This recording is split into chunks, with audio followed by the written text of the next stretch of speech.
Vamos lá, pessoal. Esse é o momento de vocês entrarem na viagem da integridade, igual um velho amigo meu dizia, irmão Adriel. A gente entra na viagem da integridade, né? A gente começa a ter a oportunidade de resgatar os valores que haviam se perdido e é um momento único, promissor, de cheio e repleto de esperança, né? De fé, de, de autoconhecimento, de valor, né? De valor, de reconhecimento de valor. Então, dentro do que o texto promove, né? Do que ele tem, está escrito assim: passo 1, admitimos que éramos impotentes perante a nossa adicção e que nossas vidas tinham se tornado incontroláveis. Não importa o que ou quanto nós usávamos, em Narcóticos Anônimos estar limpo tem que vir em primeiro lugar. Percebemos que não podemos usar drogas e viver. Quando admitimos nossa impotência e inabilidade para dirigir nossas próprias vidas, abrimos a porta da recuperação. Ninguém conseguia nos convencer de que éramos adictos. Nós mesmos temos que admiti-lo. Quando algum de nós fica em dúvida, ele se pergunta: posso controlar o uso de substância química que altere de alguma forma minha mente ou meu humor?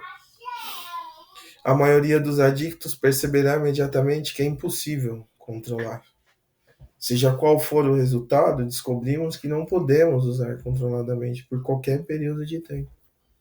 Isso claramente sugeriria que um adicto não tem controle sobre as drogas. Impotência significa nos drogarmos contra a nossa vontade. Se não conseguimos parar, como podemos nos iludir dizendo que controlamos? Quando dizemos que não temos escolha, mostramos a incapacidade de parar de usar mesmo com a maior força de vontade e o desejo mais sincero. No entanto, nós temos uma escolha quando paramos de tentar justificar o nosso uso. Quando fala justificar o uso, são aqueles momentos que a pessoa fala assim: eu uso porque o Corinthians ganhou, eu uso porque é final de ano, eu uso porque é Natal, eu bebo porque a minha mulher se parou de mim. Então, a gente só para de usar quando a gente para de usar isso como justificativa, né? Ou quando a gente tenta fazer com que isso seja o motivo do uso. Então, paramos de. Temos, né, uma, uma chance, mas quando paramos de justificar, quando paramos de falar que usa por algum motivo, que ou às vezes é por causa da mãe, ou por causa do pai, ou por causa da esposa, ou por causa do filho, ou por causa do emprego, ou por causa do gato, do cachorro, seja lá o que for, né? Sempre usa algo como pretexto, como justificativo, e vai lá e arrebenta com quem está ao seu redor. Então, continuando aqui no texto, não chegamos ao grupo transbordantes de amor, honestidade, boa vontade, mente aberta, chegamos a um ponto em que não podíamos mais continuar devido à dor física, mental e espiritual, a nos sentirmos derrotados e ficamos prontos. Então, quando estamos prontos, né? Quando nos sentimos derrotados, quando a gente entende que chegamos ali naquele tão temido final do túnel, né? No fim do poço. Não tem mais recurso que funcione, não tem mais nada que ajude, né? Tudo que tenta não dá certo, tudo que tentou não funcionou. E, e agora, né? O que eu faço? Aquela velha pergunta, né? Para onde eu vou e o que eu devo fazer, como vou fazer, né? Aonde eu vou chegar, como posso chegar, qual a solução e caminho eu devo seguir. Então, chegamos, não chegamos a transbordantes de amor, honestidade, né, boa vontade, mente aberta. Chegamos a um ponto que não podíamos mais continuar devido à dor física, mental e espiritual. Quando nos sentimos derrotados, ficamos prontos. Porque não tem mais outra escolha, cara. Não tem outra saída. Não tem mais nada que justifica. Você já usou todos os recursos que você tinha para justificar o seu uso de droga, o seu uso de bebida. Então hoje simplesmente você usa porque você é dependente, porque é uma doença incurável, progressiva e fatal, e que talvez você esteja morrendo. Então preciso parar. Eu preciso continuar. Eu preciso retomar a vida de alguma forma. Porque desse jeito, ou eu vou morrer, ou eu vou, ou eu paro. Não tem outra escolha, não tem outro meio, não tem outro termo, não tem em cima do muro. Ou para, ou morre. Então, não tem outra escolha, né? Tudo que tentou, fracassou. Tudo que tentou, acabou. Não tem jeito, terminou. Não, você usou de todos os recursos dentro do seu casamento para justificar o uso. Você usou todos os seus recursos dentro do seu emprego para justificar seu uso, sabe? Perdeu a esposa, perdeu o emprego. Você usou tudo que você teve como justificativa dentro da sua vida social, né? E continuou usando. Então, assim, para justificar esse uso, você já não tem mais amigos, você não vive mais em meio à sociedade, você vive isolado, escondido. Então, assim, os recursos, né, que eu muitas das vezes utilizava para fazer o uso, eles terminam. Mas chega uma hora eles se esgotam, não tem mais. A fonte ela, de recursos ela findou, acabou. Você olha para um lado, você olha para o outro, você fala, eu vou morrer usando ou eu paro. Então,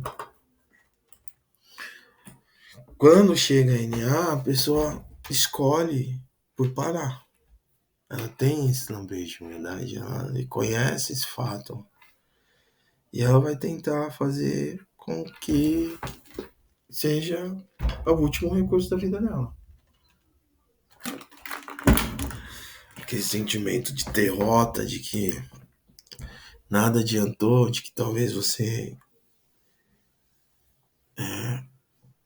De talvez não, da certeza do fracasso, né, como ser humano, como pai, como esposo, como filho. Tudo, né, na sua vida se resumiu no que você estava fazendo, que era viver usando droga. Então, quando chega a NA, mano, quando chega no grupo, é porque não tem mais escolha, cara. Aliás, só tem duas escolhas. Ou para, ou morre. E a pessoa, ela não quer morrer. E ela parando de justificar, ela vai buscar ajuda. Ela vai pedir ajuda, ela vai buscar essa ajuda. Então, quando nos sentimos derrotados, ficamos prontos. A incapacidade de controlar o uso de drogas é um sintoma da adicção. Né? É evidente a incapacidade de controlar. E é tão evidente que a pessoa, às vezes, ela não consegue pegar dinheiro na mão. Ela não consegue ir numa padaria buscar pão, ela não consegue ir numa festa de aniversário, ela não consegue ir numa festa de casamento, ela não consegue sair para procurar um emprego, ela não consegue pegar um ônibus, ela não consegue dirigir um carro, ela não consegue fazer nada. Essa incapacidade de controlar o uso, ela tira a liberdade da pessoa. Ela até tem boa intenção, mas no meio da trajetória dessa boa intenção, ela acaba perdendo tudo. Ela age por impulso, ela nega a si mesma, ela não tem força para falar, para dar continuidade no que ela propôs para ela ali naquele dia ou naquele momento. Então, a pessoa ela se perde em algum momento da vida ali, dentro do cotidiano.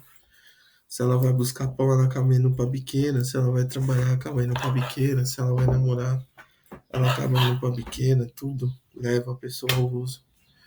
Tudo, esse descontrole, tudo faz com que a pessoa, todo esse descontrole faz a pessoa ir ao uso. E esse descontrole é evidente por isso, que a pessoa ela não consegue controlar, ela não consegue ter força, ela não consegue encontrar uma saída, ela não consegue se negar, se entregar, se abster, se abster daquele momento, daquela situação, daquela ideia, daquele desejo, aquela compulsão. É um momento terrível. É uma fase muito ruim. E com certeza quem conseguiu passar por isso e tá vivo hoje para contar a história, ela tem muita gratidão dentro do coração diante de Deus, do poder superior no qual ela acredita, porque são momentos assim de uma tortura imensa psicológica, de uma tortura emocional terrível, de, de uma impotência tremenda. Então, continuando o texto, nossa incapacidade de controlar o uso de drogas é um sintoma da adicção. Não somos apenas impotentes perante as drogas, mas também perante a adicção. Precisamos admitir-nos para nos recuperarmos. A adicção é uma doença física, mental e espiritual que afeta todas as áreas da nossa vida. O aspecto físico da doença é o uso compulsivo de drogas, uma vez que tenha começado, é difícil conseguir parar. O aspecto mental é uma obsessão, um desejo incontrolável que leva a usar de novo, mesmo destruindo a vida. A parte espiritual da nossa doença é o total egocentrismo. Pensávamos que podíamos parar quando quiséssemos, apesar de todas as evidências ao contrário. Então, eu paro na hora que eu quero, eu paro na hora que eu consigo parar na hora que eu quero, eu tenho controle, eu vou parar. Tudo isso está voltado para dentro do egocentrismo, e dentro desse egocentrismo você vai identificar a negação, a substituição, a racionalização, a justificação, a desconfiança dos outros, a culpa, a vergonha, a desleixo, a degradação, a raiva, o isolamento, né? E entender, cara, que a perda de controle e são alguns dos resultados da doença e que não é uma deficiência moral. Então, muitos chegam, né? E falam, putz, eu sou um sem vergonha, não presto, eu sou um mau caráter. Mas não é. Existe uma doença, existe cientificamente comprovado que é uma doença, existe como comprovar que é uma doença.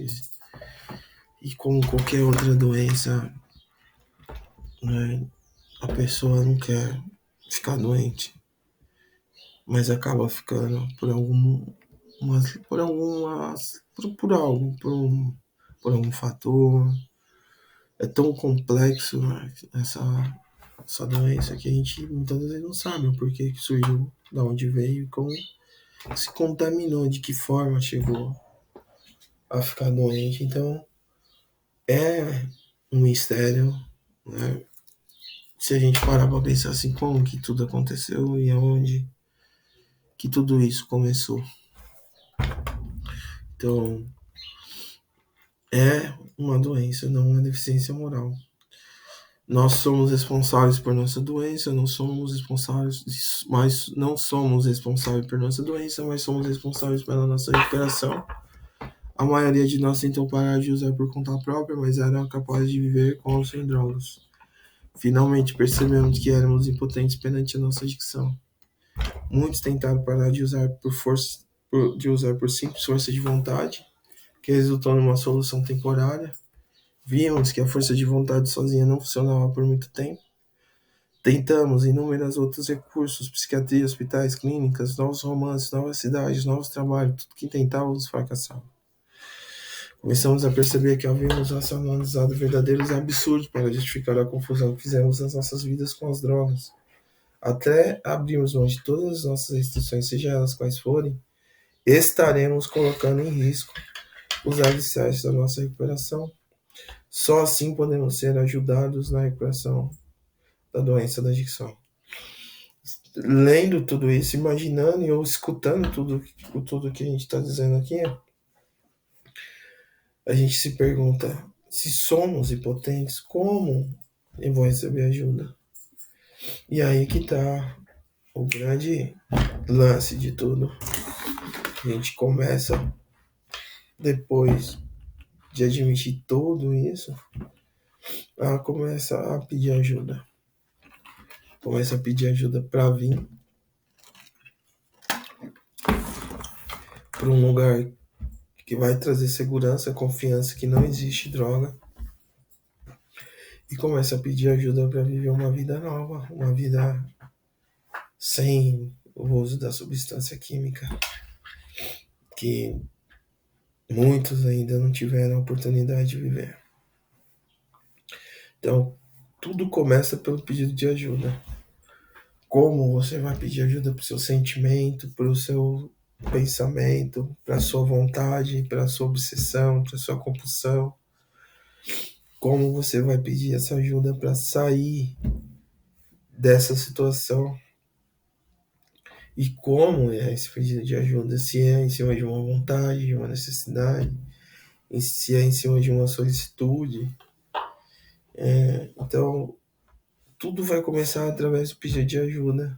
E eu dou, a partir daí, um primeiro passo para aceitar. Aceitar tudo o que aconteceu diante da minha vida, diante da vida, com o problema da adicção. E começo a aceitar o que está sendo sugerido para mim, que é o pedido de ajuda. Então, quando eu peço ajuda, as coisas ela param de ser do meu jeito, ela começa a ser do jeito do que vem dando certo. E eu preciso, de alguma forma, se render para isso. Então, entra aí dentro do primeiro passo a segunda admissão. Porque se a gente para por aqui só, a gente não sabe das outras coisas. Então, eu devo ter uma segunda admissão. Não só, a minha admissão ela não é só perante a adicção, mas também perante a mim, perante aos meus comportamentos, as minhas atitudes, os meus pensamentos. Eu necessito reaprender a viver. Eu preciso recomeçar a vida e tudo que eu fiz, tudo que eu planejei da forma que eu tentei fazer não deu certo para isso. Então eu preciso ter uma segunda rendição, além da admissão, se render para a admissão do descontrole, da ingovernabilidade, dos destroços que a adicção provocou, da admissão da doença, admissão do pedido de ajuda para começar a vida. Eu também tenho que começar a ter uma segunda admissão para se render para o que está sendo proposto, para se render para as ajudas que vão ser me oferecidas e trabalhar esse processo, trabalhar dentro desse processo com aceitação dessa nova proposta de viver, dessa nova proposta de fazer as coisas, de entender o mundo, de se autocompreender, de se relacionar com a sociedade, com todo, em construir a vida. Então, a gente, de certa forma, às vezes pensa, se eu chegar até um tempo, às vezes não é nem a pessoa, mas a doença, né? Fala que quando essa pessoa melhorar dessa situação precária que chegou, ela pode ter controle de algo relacionado ao uso, à bebida, ao uso da droga. Mas esses pensamentos, eles são pensamentos distorcidos, são pensamentos de uma pessoa que tem um problema com a dependência e que vão ser vai ter que aprender com eles, a conviver com eles o resto da vida. E não quer dizer que esses pensamentos, só por pensar dessa forma, às vezes vai é obrigatório que você use, mas que você crie uma estratégia de enfrentamento para esses pensamentos, para que eles não se tornem de alguma forma uma obsessão, uma compulsão, e você modele aí a sua estrutura, reconstrua toda o seu conceito em relação a você mesmo, em relação à vida, em relação às oportunidades que vão vir. Então, a incapacidade aqui, né, dentro do texto fala assim: tais pensamentos e ações o levaram de volta ativa. Nunca nos ocorreu perguntar: se não podemos controlar a adicção, como podemos controlar nossas vidas? Nos sentimos péssimos sem o uso, sem as drogas, as nossas vidas estavam incontroláveis.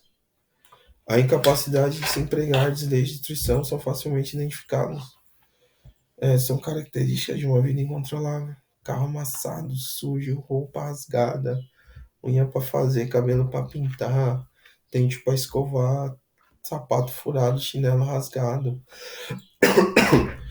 uma série de coisas demonstra o desleixo e a degradação. Por isso que às vezes pega no pé para organizar os quartos, as camas, as roupas, né? Tudo isso faz parte da recuperação. E às vezes a pessoa acha ruim, né? De arrumar um quarto, arrumar uma cama, fazer uma atividade diária aí dentro da CT. Mas como, né? Como ela vai se desfazer de todos aqueles comportamentos se ela não tem o hábito de mudar esse tipo de comportamento no seu dia a dia? Então, tudo tem um sentido, tudo dentro da instituição tem um sentido, tudo, toda proposta de mudança, ela, dentro da programação, ela te traz um sentido. Então, dentro aqui do texto, geralmente as pessoas elas ficaram desapontadas, confusas, frustradas, né? Alguns deserdaram, alguns desistiram, né? Então foi quebrado vínculos aí de pessoas importantíssimas na vida. Então, o mínimo que você coloca de prática dentro do seu dia a dia, às vezes você vai falar, mas o que tem a ver arrumar a cama? O que tem a ver eu manter o meu cabelo cortado, minha barba feita, né, minha roupa limpa? Isso tem tudo a ver.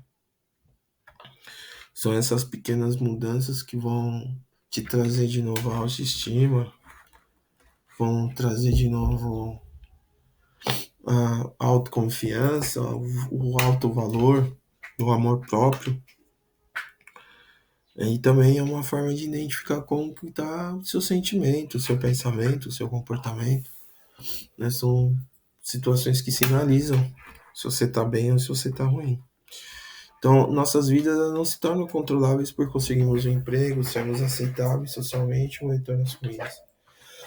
Descobrimos que não tínhamos escolha, ou mudávamos completamente nossa antiga maneira de pensar, ou voltávamos a usar. Quando damos o melhor de nós, o programa funciona para nós, como funciona para outros. Quando não suportavam mais nossas várias maneiras de ser, começamos a mudar. A partir desse ponto, começamos a ver cada dia limpo é um dia bem sucedido, não temos mais que lutar. Aceitamos a nossa adicção e a vida com ela. Estamos dispostos a fazer o que for necessário para ficarmos limpos. Até o que não gostamos de fazer. Até darmos o passo 1, estamos repletos de medo, dúvidas. Muitos de nós sentimos perdidos e confusos. Nós nos sentimos diferentes. Ao trabalharmos este passo, afirmamos a nossa rendição aos princípios geniais.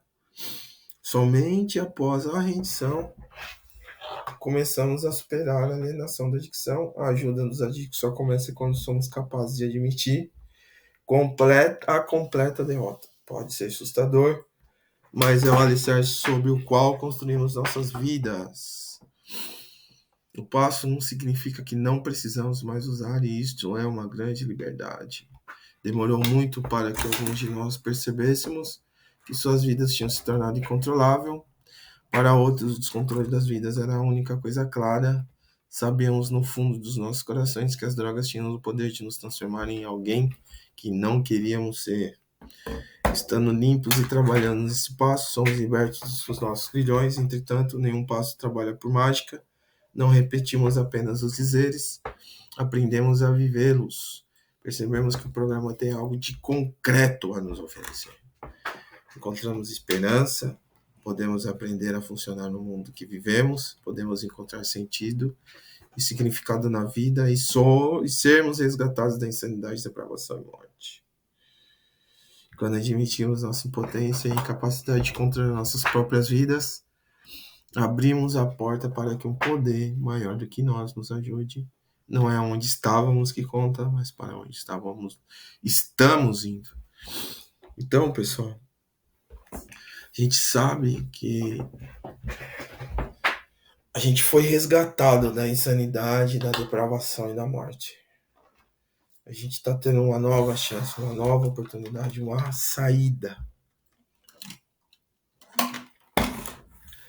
Talvez seja a última das oportunidades, talvez seja a última saída. Não existe mais outra chance. E o fato de pensar, de entender dessa forma, faz com que você se agarre a esse momento de recuperação com muita força, com muita fé, com muita atitude, com muita esperança. A entrega, ela acaba sendo muito verdadeira e tem que ser verdadeira. Porque se não fizer isso, vai voltar a usar. Se não lutar contra si mesmo, contra as suas vontades, os seus desejos, né? Colocar as necessidades acima do pessoal, acima do que você acha às vezes que seria o ideal, né? Não buscar ajuda para entender melhor o que é o ideal hoje, o que é de fato necessário, com certeza eu volto a usar e vai voltar lá para aquele lugar onde estava, para aquele momento que está saindo, e só Deus para às vezes talvez ter uma nova chance. Então esse vídeo espero que tenha trazido para vocês uma perspectiva melhor, uma esperança, uma resposta para as dúvidas, e espero, né, que a gente entre no segundo passo aí já vivenciando esses princípios do primeiro passo, né? Admissão, rendição, aceitação, boa vontade, mente aberta, e principal de tudo, pedido de ajuda, né? Um pedido de ajuda para o que você sabe, porque você não sabe, um pedido de ajuda para os seus ideais, para o seu eu, para o seu sentimento, para o seu pensamento, para o seu comportamento, né? Então, espero que quando a gente dermos início ao segundo passo, você tenha entendido a necessidade de vivenciar esse princípio no seu dia a dia. Tá ok, pessoal? Fica aí para a reflexão de vocês todo esse conteúdo. Lembrando que esse material vai ficar disponível aí no canal do YouTube. Tá? Depois eu passo para vocês o link lá certinho, para vocês terem aí acesso. Espero que vocês tenham aí um ótimo final aí de dia, né? Ou um ótimo início de dia, dependendo do horário que vai ser passado esse vídeo. E muito obrigado pela atenção de vocês. Um forte abraço. Fiquem com Deus.